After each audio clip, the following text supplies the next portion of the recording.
नमस्कार, मैं डॉक्टर रतनलाल, सहायक प्रोफेसर SK गवर्नमेंट कॉलेज कमाली, जिला रेवाड़ी। आज हम अज्ञेय जी द्वारा रचित गैंग्रीन कहानी की तत्वों के आधार पर समीक्षा करेंगे और इसी कहानी के उद्देश्य पर भी चर्चा करेंगे।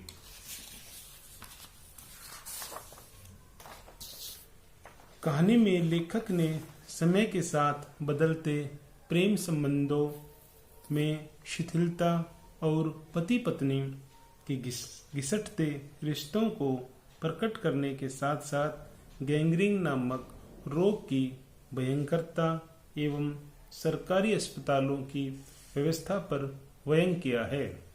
कहानी की तात्विक समीक्षा इस प्रकार है। हम पहले शीर्षक पर बात करते हैं। शीर्षक कहानी का प्राथमिक उपकरण है। शीर्षक के स्पष्टता, सरलता, विषयानुकूलता, जिज्ञासा, अर्थपूर्णता आदि गुणों का होना आवश्यक है। प्रस्तुत कहानी का शीर्षक गैंग्रीन है। यह शीर्षक अत्यंत सरल एवं संक्षिप्त है। इस शीर्षक में जिज्ञासा तत्व भी विद्यमान है। इसे पढ़ते ही पाठक यह जानना चाहता है कि गैंग्रीन क्या है। कहानी पढ़ते ही उसकी जिज्ञासा शांत हो जाती है। यह शीर्षक विषयानुकूल भी है।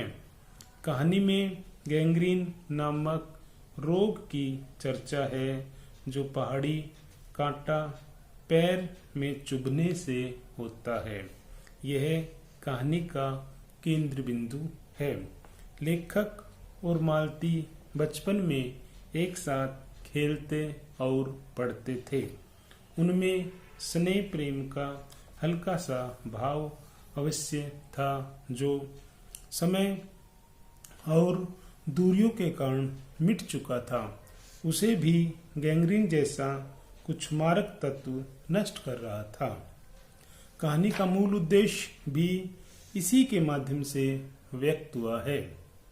अतः यह शीर्षक सार्थकता एवं अर्थपूर्णता से युक्त है। अब हम कथानक के बारे में बात करते हैं। लेखक कहानी के माध्यम से जो कहता है वही उसका कथानक अथवा कथा वस्तु होता है। यह कहानी का प्रथम तथा सर्वाधिक महत्वपूर्ण तत्व है। कथानक के अभाव में कहानी की कल्पना भी नहीं की जा सकती। कथानक में संक्षिप्तता, मौलिकता, रोचकता, क्रमबद्धता, विश्वसनीयता, उत्सुकता, प्रभावत्मकता आदि गुणों का होना अति आवश्यक है। प्रस्तुत कहानी की कथा वस्तु में अधिकांश गुण विद्यमान हैं। कहानी का प्रारंभ लेखक को मालती के आंगन में दोपहर के समय पहुंचने पर होता है। कहानी की कथा वस्तु के आरंभ, विकास और अंत आदि सभी अवस्थाओं का सुंदर निर्वाह है। जैसे जैसे कहानी आगे बढ़ती है वैसे वैसे लेखक के हृदय में छिपे अपनेपन और प्रेम भाव की गैंग्रीन नामक रोग की भयंकरता के माध्यम से अंत का आभास हो जाता है।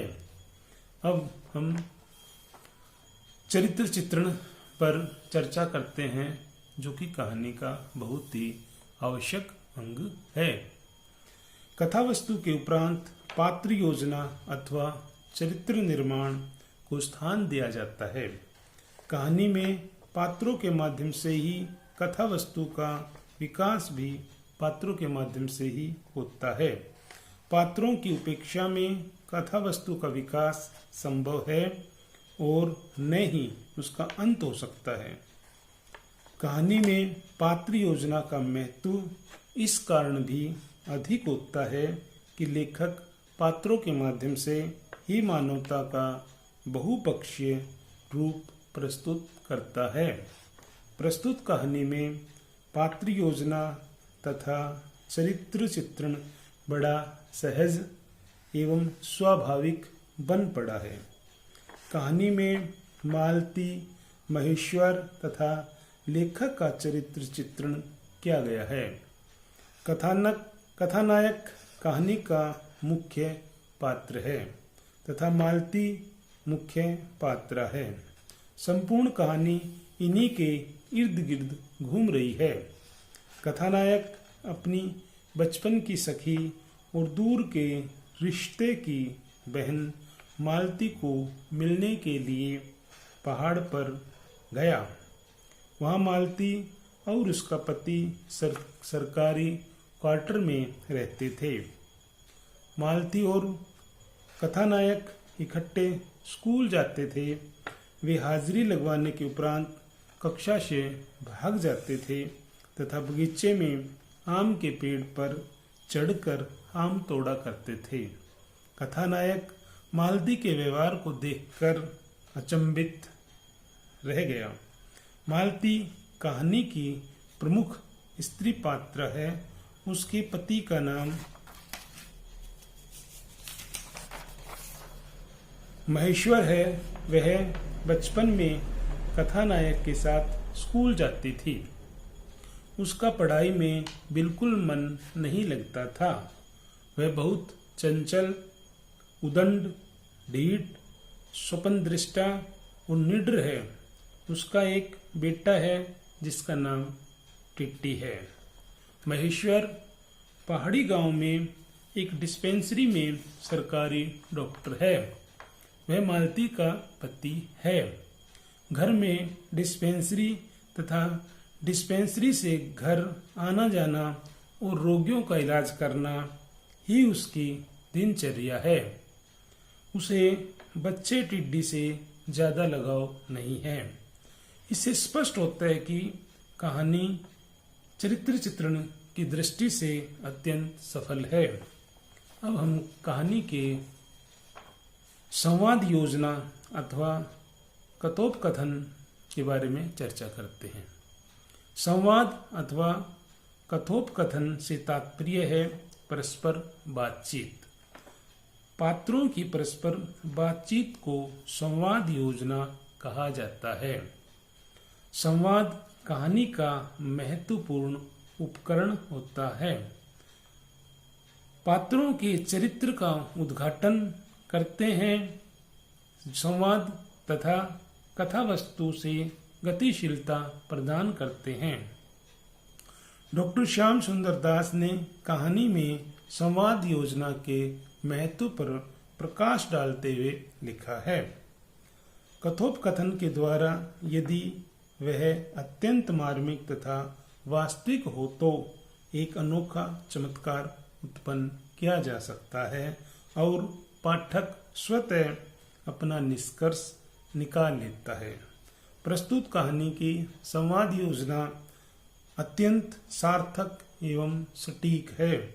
इसमें जहाँ सहज स्वाभाविक संवादों का प्रयोग किया गया है, कहीं कहीं भावों के अनुसार लेखक ने संक्षिप्त संवादों की पद्धति को भी अपनाया है। इसमें सरल, सहज, प्रभावानुकूल, विषयानुकूल तथा स्वाभाविक संवादों का समावेश हुआ है। उदाहरण देखिए। पैदल इतनी दूर, बड़ी हिम्मत की, आखिर तुमसे मिलने आया हूँ। ऐसे ही आए हो? नहीं, कुली पीछे आ रहा है सामान लेकर। मैंने सोचा बिस्तरा ले ही चलूं। अच्छा किया, यहाँ तो बस, कहकर मालती चुप हो गई। फिर बोली, तब तुम थके होंगे, लेट जाओ। नहीं, बिल्कुल नहीं थका। रहने भी दो, थके नहीं, भले थके हैं। और तुम क्या करोगी? अब हम कहानी के अगले जो अंग है, जो तत्व है कहानी का, देश काल और वातावरण, उस पर चर्चा करते हैं।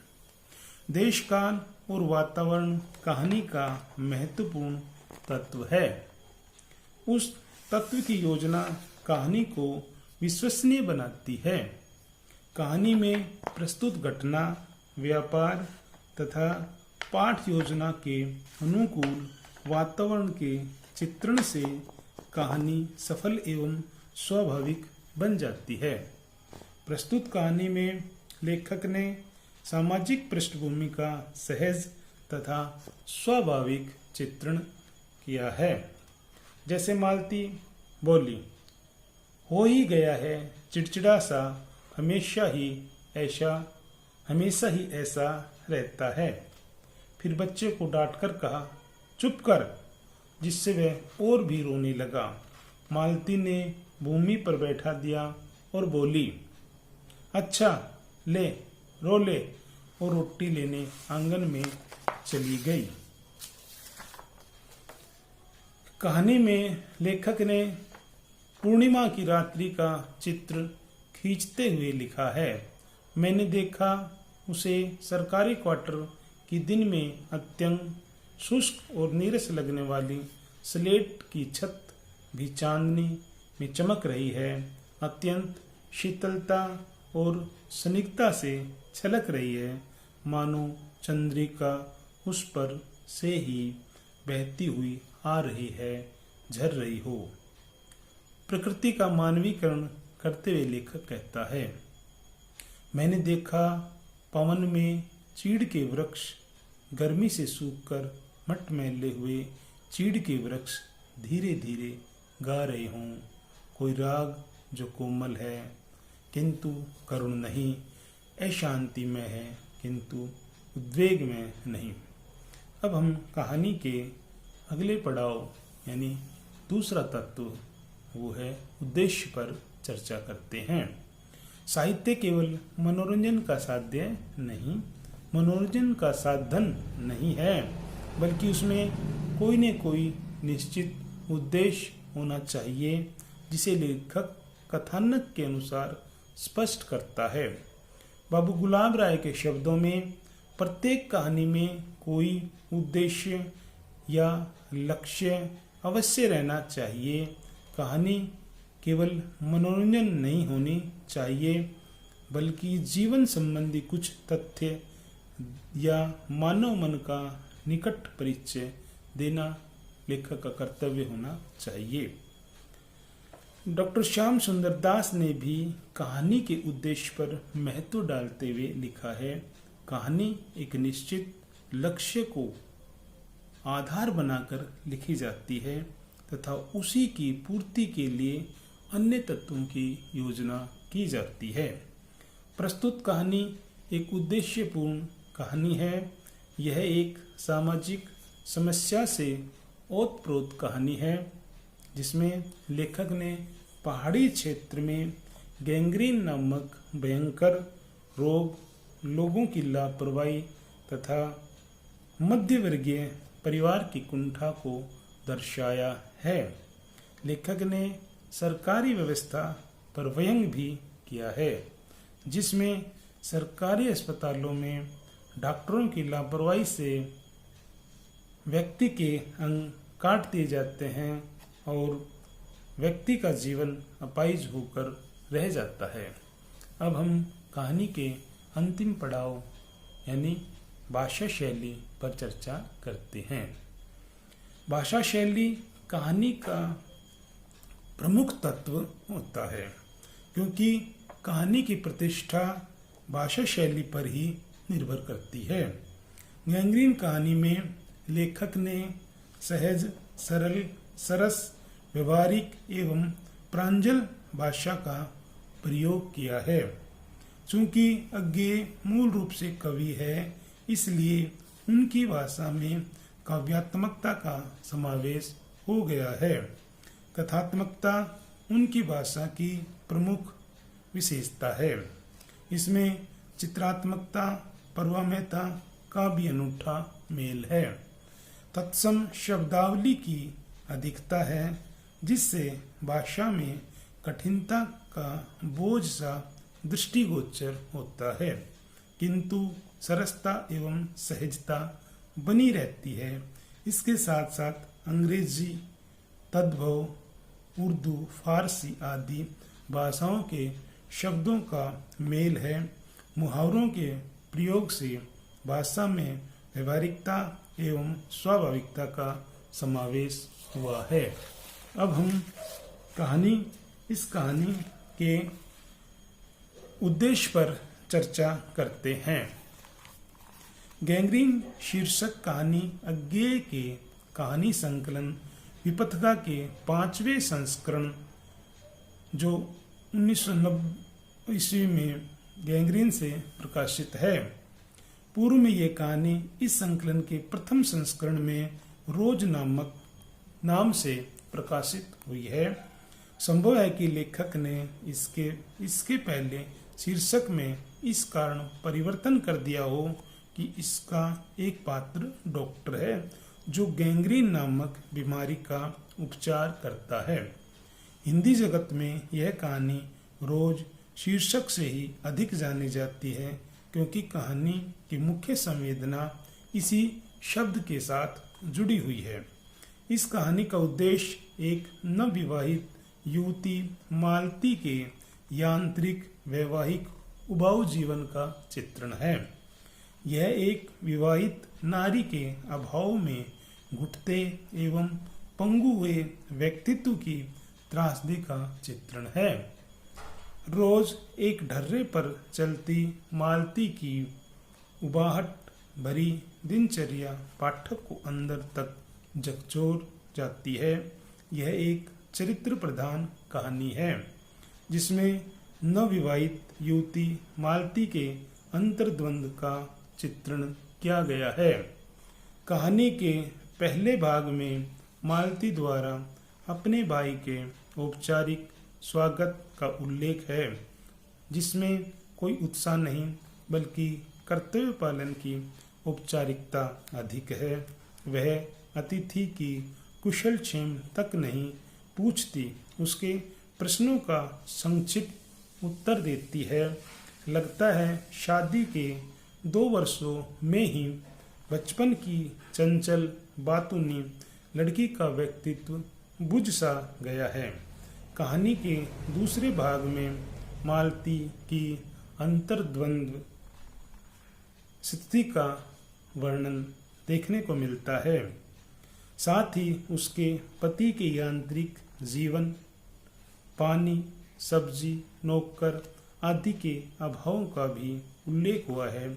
इस भाग में मालती, महेश्वर तथा अतिथि में बहुत कम क्रियाकलापों और अत्यंत संक्षिप्त संवादों के अंकन से पात्रों की बदलती मानसिक स्थितियों को प्रस्तुत किया गया है।